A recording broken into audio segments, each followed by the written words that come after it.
আমার মা বলে না আমারা গো নবীর প্রেম কত দুঃখ তোমার ভালোবাসা মা শুনে রাখো মা আম্মা শুনে রাখো নবীজি বাড়ি গেছিলেন দিয়া দেখি সব বিবিরা আনন্দে আনন্দে কাজে ব্যস্ত হয়ে আছে। নবীর একজন স্ত্রী কোন কাজের মধ্যে ব্যস্ত না। নবী আস্তে করে ডাক মারলেন, আয়েশা। সবাই কাজ করতেছে আনন্দ ভাবে, আয়েশা রে তুমি কেন কাজ করো না? হযরত আয়েশা বলল, নবী গো আমি সত্যি সকাল থেকে কোনো কাজ করি নাই বাড়ি। কেন আয়েশা তুমি করলি না? কেন করলি না? ওগো নবী আমার মনটা চায় আজকের কাজটা আমি তোমার কাজটাকে খুঁজি নিয়ে করতে চাই। নবী বলল, আয়েশা আমার কাছ থেকে কি কাজ তুমি খুঁজে নিয়েছ? নবী গো আমার মনটা চায় আমার হাত দুইটা দিয়ে আমি তোমার গোসল করি কাজটা চাই। নবী বলছে, আয়েশা আমাকে তুমি গোসল করে দিলে খুশি হবা? ওগো নবী আপনি পারমিশন দিলে আমি খুশি হয়ে যাব। নবী বলে, আয়েশা রে আমাকে যদি তুমি গোসল করে দিতে খুশি হও আমি বাধা করতে পারি না।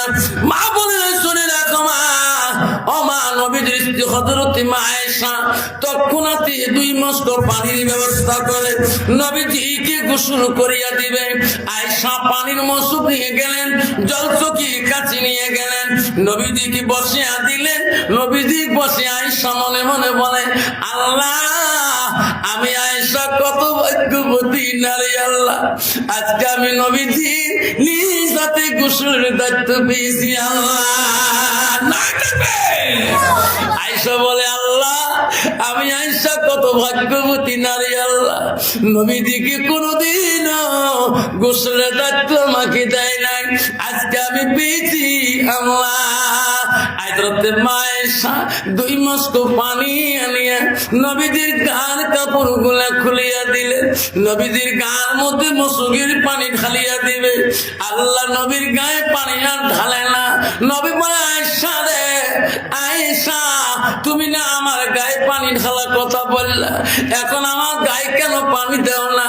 তোমার কি হলো? আয়েশা বলো, নবী গো তোমাকে আমি গোসল করার জন্য এই চোখের উপরে বসিয়া দিয়েছি। ওগো নবী আমি গোসল করে দেব, আমার বাধা নাই। আমার একটা প্রশ্ন গো নবী, কি?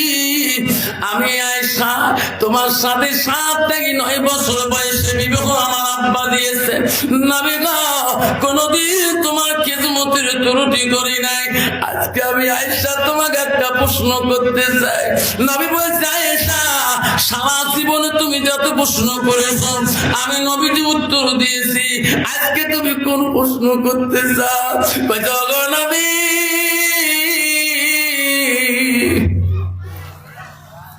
তোমার শিশুকালে তোমার বাল্যকালে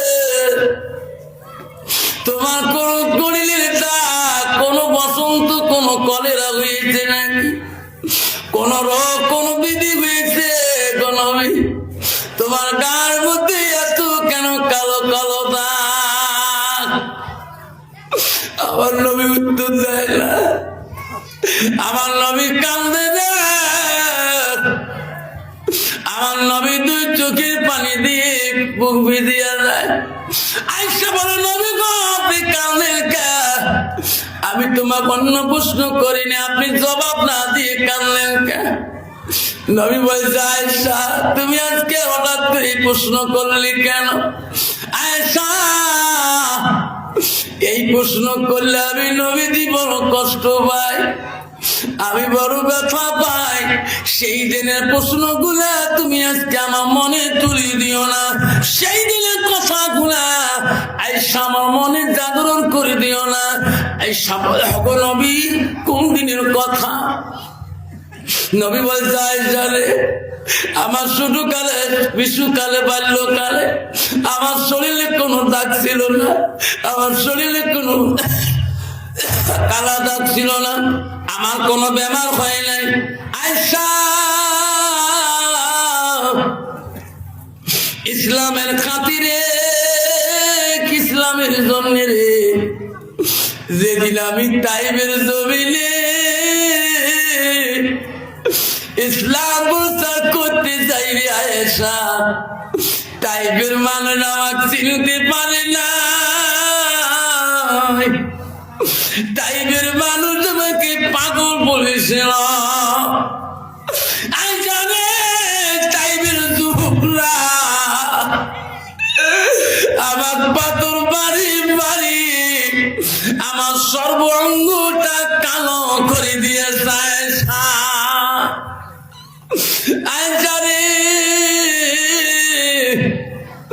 তাইফের জমিনে আমি সেই দিন পাথরের বাড়ি খেয়া আমি বসতে পারি নাই, দাঁড়ালে উঠতে পারি নাই। আমার শরীরে রক্তই রক্ত হয়ে গেছিল, আমার শরীরের কাপড় গুলা রক্তই রঙিন হয়ে গেছিল। আয়সা সেই তাইফের জমিনে আমি পাথরের বাড়িতে আমার শরীরের রক্ত দিয়ে আমার পায়ের জুতো গুলা কলকল শব্দ হয়েছে। সেই দিনের কথা তুমি মনে করে দিও না। নবী ইস্তিমা আয়েশা বলছে, নবী গো আপনার কাছে কি আল্লাহ সহায় করে না? নবী বলছে, আয়েশা রে তৎক্ষণাৎ আল্লাহ সহায়ের জন্য জিবরাইল পাঠিয়ে দিয়েছিল। জিবরাইল এসে বলছে, ইয়া রাসূলুল্লাহ, হাবিবুল্লাহ, আপনার তাইফের জমিনের কষ্ট মাবুদ মাওলা সহ্য করতে পারে না। ওগো নবী, আমি জিবরাইল লাব্বাইক হাজির, আপনার জবান দিয়ে যা বলবেন আমি তাইফের জমিন আমি তাই করে দেব। আয়েশা সেই দিন আমি জিবরাইলকে বলছিলাম, জিবরাইল রে যা যা, আমি তাইফবাসীকে ধ্বংস করতে দেব না। জিবরাইল যা রে। জিবরাইল বলছে, ওগো নবী, আপনি যদি বলেন তাইফের জমিন আমি উলট পলট করব, আমি জিবরাইল উলট পলট করে দিয়ে যাব। আমার নবী কেঁদে বলছে, জিবরাইল যা যা, আমি তাইফবাসী অভিষেক দিতে চাই না। তাইফের মানুষ আমার না চিনতে পারে, তাইফের মানুষ আমাকে পাগল বলতে পারে, আমি নবী মারা যাব রে, দুনিয়া থাকবো না। একদিন পৃথিবীর জমিনে তাইফের বংশ থাকিয়া আমাকে নবী কই বানিয়ে নেবে। এখনো তাইফবাসীরা মদিনায় হজ করতে গেলে তাইফবাসীর সাথে কথা বলে, কথা তুললে হাহু করে কান্দি ডুকরি উঠে। আবার নবী আমাকে সুপারিশ করবে কিনা? এই তাইফের জমিনে নবী যত কষ্ট করেছে জীবনে, সেই নবী আমাদেরকে সুপারিশ করবে কিনা? শোনার চাঁদারা, আমার মা বোনেরা, আমার আব্বারা শুনেরা কেউ কষ্ট মনে করবেন না। আব্বারা কষ্ট হয় নাকি? বাবা কষ্ট হয় নাকি? কার কার না হয় হাতটা তুলিয়ে দেখাই, একবার হাতটা তুলিয়ে দেখাই, তাকবীর লাগাই, না তাকবীর। আল্লাহ নবীর কাছে আব্দুল্লাহ ইবনে মাসউদ প্রশ্ন করলো, কুলতু সুম্মা আইয়ু, নবী গো আল্লাহর কাছে ইবাদতের পরে আরো কোনো ভালো বস্তু আমল আছে কি? নবী বলল, কালা বিরুল ওয়ালিদাইনা, মা বাবার সঙ্গে সৎ ব্যবহার করাটা আল্লাহর কাছে সবচেয়ে বড় আমল। জোরে বলুন সুবহানাল্লাহ। কিন্তু বাবারা, বর্তমান যুগ জামানার মেয়েদের ব্যবহারে একদল যুবক আছে, মা বাবার সাথে শান্তি মতন কথা বলতে পারে না। বাবার সাথে বেশি কথা বললে তাই তোমার বাবার সাথে পরামর্শ করছি নাকি? মার সাথে বেশি কথা বললে তাই তোমার মার সাথে এত পরামর্শ কিসে? আমি আছি না? যদি মা ঈদের আগাদিন যদি একটা কাপড় দিতে চায়, বাবা একটা লঙ্গি দিতে চায়, একদল যুবক আছে বিবির জ্বালায় ভাইয়ের চোটে বাবা মা ঈদের দিনে খুশি দিতে পারে না। যেরকম ঠিক না ঠিক? আব্বা শোনা চান না, আব্বারে কষ্ট মনে করবেন না। বাবা শোনার চান না, বিশ্ব নবী দরবারে একটি মহিলা আছে, হাদিসটা শুনিয়া যাও, কষ্ট মনে করবেন না। আব্বারে হাতে পায়ে ধরে বলে না, ও মক্কা ইসলামী যুবক বন্ধুরে, আব্বা কেউ যাবেন না, শোনার চান না। নবীজির কাছে একটা মহিলা ছিলেন, ইয়া রাসূলুল্লাহ, হাবিবুল্লাহ, আমি তোমার কাছে আসলাম। কেন মা, কি দরকার? ওগো নবী, আমার স্বামী বড় অসুস্থ হয়ে পড়ে আছে, আমার স্বামী কথা বলতে পারে না, জবান দিয়ে কথা আসে না। ওগো নবী, দোয়া করবেন আমার স্বামীর জবানটা যাতে খুলিয়া যায়। নবী বলতে, মা তোমার স্বামী কে? মা আমি তোমার স্বামীকে চিনলাম না। ওগো নবী, আমার স্বামী হলো তোমার একজন সাহাবী। কোন সাহাবীর স্ত্রী তুমি? ওগো নবী, জানেন না আমি হইলাম হযরতে আলকামার স্ত্রী। হযরতে বেল্লালকে নবী ডাক মারলেন, হযরত আলীকে নবী ডাক মারলেন, আলী রে, এই বেল্লাল, আলকামা বড় অসুস্থ হয়ে গেছে, যাও যাও। আমি আলকামার বিবির মুখে শুনলাম, কথাটা সত্য না মিথ্যা আমি নবী তোমার মুখে শুনতে চাই। হযরতে বেল্লাল, হযরতে আলী দৌড়ি দৌড়ি চলিয়া গেলেন। দেখে আলকামার বাড়িতে, হায় রে, তার মা আছে। হায়, আলকামা জবান বন্ধ। আল্লাহ, আলকামা কথা বলতে পারে না। হযরতে বেল্লাল, হযরতে আলী দৌড়ি আসিয়া নবীজির কাছে বলল, নবী গো, সত্যি আলকামার বিবি যা বলছে মিথ্যা না গো, জবানে কথা বলতে পারে না। 12:30 বলতে পারে, একটা বলতে দোয়া শেষ করি ইনশাআল্লাহ বাবা। 12টা পর্যন্ত পানি ইয়াল্লাহ, আব্বা আমি জানি না, সেই জন্য বাবা চলবে। আব্বা মা শোনার জান্নাত। আব্বার কষ্ট মনে হয় নাকি বাবা? আব্বা কষ্ট হয় নাকি? নবীজি সাহাবী হযরত আলী বেল্লাল দৌড়ে আসে নবীজিকে বলল, নবী গো, হায়, ওনার বিবি জবান দিয়ে যা বলছে সত্য, তার জবান বন্ধ আছে। নবী বলল, বেল্লাল, আলী রে, আবার দৌড়ে চলে যাও, দেখো তো আলকামার মা বাবা বাঁচিয়েছে নাকি। আবার দুইজন সাহাবী দৌড়ে গেলেন, জিয়া আলকামার বাড়ির খবর নিলেন। আলকামার বাবা নাই, আলকামার একটা মা জননী আছে। হযরতে বিল্লাল আলকামার মার কাছে যা বসলেন, মা গো, আমাকে চিনতে পেরেছেন? না বাবা, চিনি নাই। ও মা, আমি আল্লাহ নবীর সাহাবী, আমার নাম হযরতে বিল্লাল।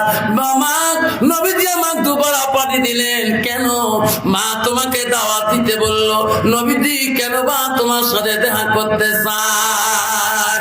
মা গো, আপনি যদি না যান নবীর সাথে দেখা করতে, বিশ্ব নবী নিজে আসি তোমার সাথে দেখা করবে। এই কথা বলি বিল্লাল আলী চলে গেল।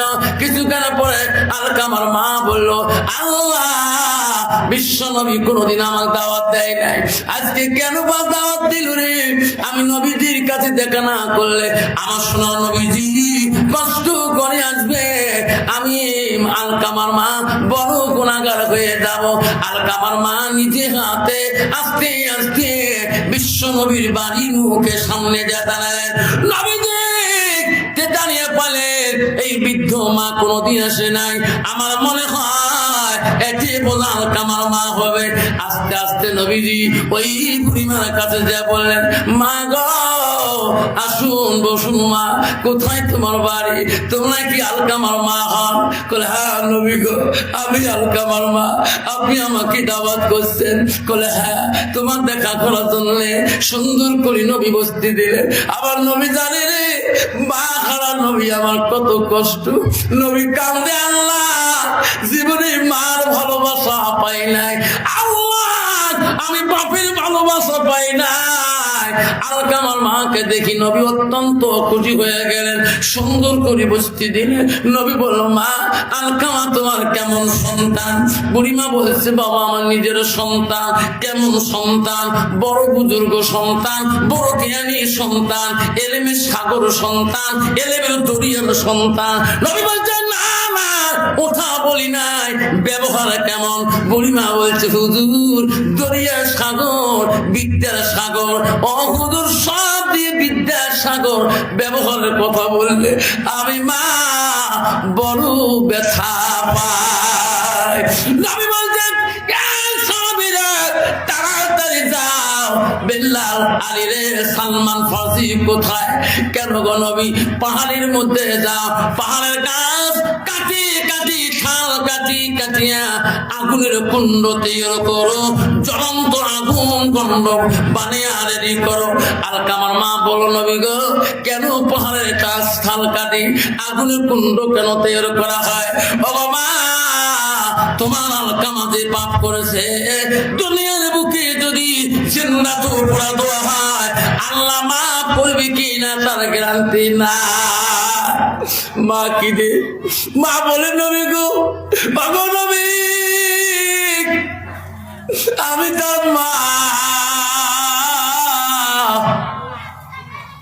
আমার সামনে পোড়া দিবে। নবী বলছে বুড়িমা সারা পৃথিবীর মানুষ যদি তোমার আলকামাকে মাফ করে দেয়, আপনি যদি মাফ না করেন আল্লাহ মাফ করবে। আপনি যদি মাফ করে দেন সারা পৃথিবীর কোন মানুষের দোয়া লাগবে না, আমি নবী দোয়া করে দেব গো আল্লাহ তোমার সন্তানকে আল্লাহ মাফ করি। মা কান্দি বলে নবী গো ও নবী আমি মা পাইতে আমার আলকামাকে পোড়া দিবেন না। কেউ কান্দিনি বসতালে কেন্দিছিল শুধু তোমার মা, মায়ের দিলে কেন ব্যথা দিও না। মা নবী আমি মা বেঁচে থাকতে আমার সন্তানকে পোড়া দিতে দেও না। মানামিটি অতি মধুর বলিও না রে ভাই, মায়ের মতো আপনজন পৃথিবীতে না। নবী গো আমার সন্তানকে পুরে দিও না, আমি তোমাকে সাক্ষী রাখিয়া আমার সন্তান কামাকে আমি ক্ষমা করিয়া দিলাম। নবী বলো সাবিরে যাও যাও, আলকামার মা ক্ষমা করে দিয়েছে, আমি নবী দোয়া করব তোরা যাও, আমার দোয়া আগে পৌঁছিবে না তোরা আগে পৌঁছে যাবে। সাহাবীরা দৌড়ে, বাকি সাহাবীরা বলে ভাই দৌড়েও কেন? ভাই জানো না আমার নবী আলকামা তোকে দোয়া তুলবে রে, আমরা আগে আলকামার বাড়ি পৌঁছিব না নবীর দোয়া আগে পৌঁছে যাবে? সাহাবীরা নাই পৌঁছিতে, আমার নবী যখন দোয়া করেছে মা যখন মাফ করে দিয়েছে, সাহাবীরা দেখে আমার নবী দোয়া আগে পৌঁছে গেছে, আলকামার জবান খুলে গেছে, আলকামা কলেমা পড়তেছে লা ইলাহা ইল্লাল্লাহু মুহাম্মাদুর